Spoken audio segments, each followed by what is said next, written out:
How's it going? So today I'm going to show you a little bit about how I debark tree branches for my rustic furniture. Typically I'll use pieces such as this for table legs and cross beams and such. And I used to make stuff like this and I'd leave the bark on, but then I realized it looks a lot better when things are debarked. So today what I'm doing is I'm debarking some black walnut that I actually had left sitting out in the weather for probably 9 months, the past 9 months, and as opposed to having it in my workshop where it could dry. So I want to get the bark off of these. So basically what I'm using is a homemade shaving horse that I made out of scrap lumber several years back. And I'll show you a little bit about that in a few minutes, but I want to go ahead and finish debarking this branch first.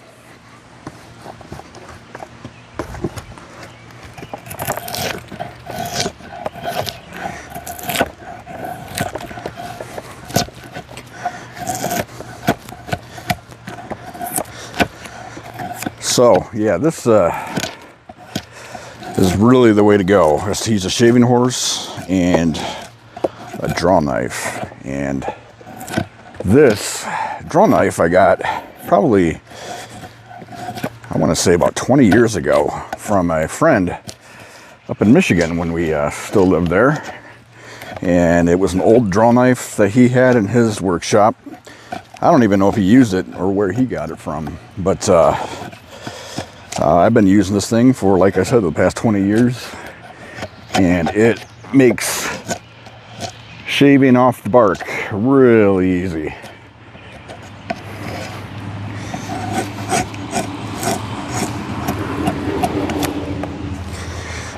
Now, it might not look like it's easy based on what you're seeing me doing right here, and that's only because I'm dealing with a lot of knots and stuff.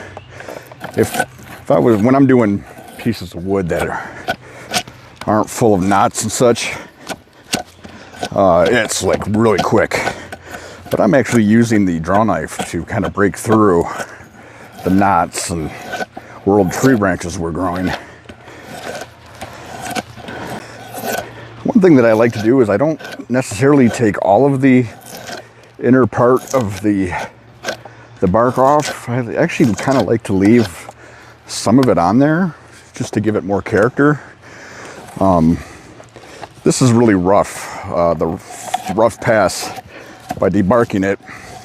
Typically when I create a product with these pieces, I'll usually sand it down, make it really smooth. And like in this case,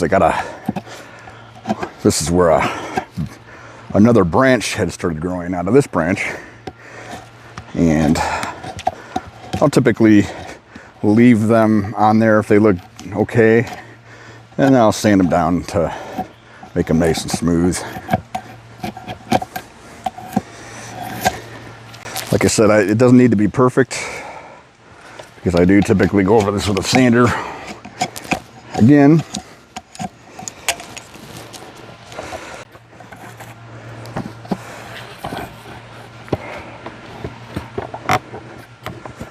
So a lot of times when I'm making stuff, there's not much of the tree that actually goes to waste. Typically what I do with bark, such as this, is I'll throw it in my compost pile, because bark has a lot of nutrients. However, because this is black walnut, I will not be doing that. And that is because black walnut actually has I can't remember what it's called, but it's essentially toxic, and it's primarily found in the hulls, the nut hulls, but that's where the heaviest concentration of it is. But it's actually found in pretty much everything on the walnut, including the bark and the wood and the leaves. And basically what it does is it causes plants to not grow. It's basically almost like a poison to plants. And it's not really good for humans either. Humans can actually get sick on this stuff too. So typically when I'm working with walnut, with sawdust flying around, I make extra sure that I got good ventilation. I'm wearing a good mask. When it comes to debarking, I don't really think it's that big of a deal. I'm not like causing a whole bunch of small particles to fly up into the air. Yeah, what I like about this shaving horse is that you can get a good grip on the piece of wood and for the most part hold it right where you need it, as opposed to any other method of holding a piece of wood down.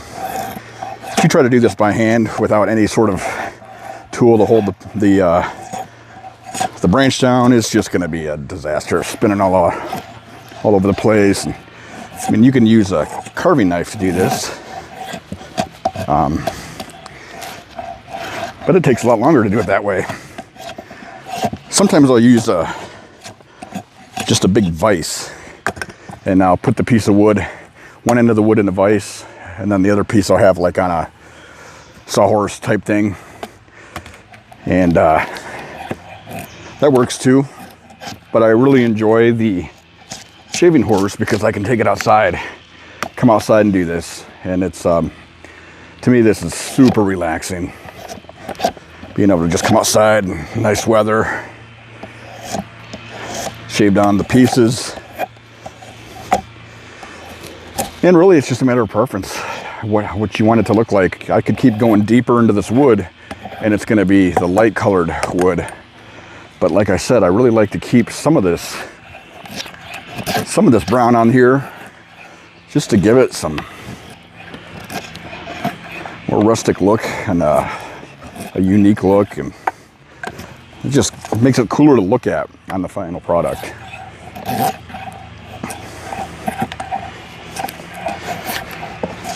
So yeah, it's just, this is like I said, a really enjoyable task in my opinion. I can come out here with a bunch of these and just shave them all down. Typically when I'm done shaving them, I will paint the ends, that is, the ends of the wood, just paint them, because when these things are drying, they lose their moisture from the ends a lot quicker than they do from the sides, and that's ultimately what causes wood to crack. So when you seal them with paint, it slows it down. The drying process evens out a little bit better, so it's not going to crack quite as badly, if at all.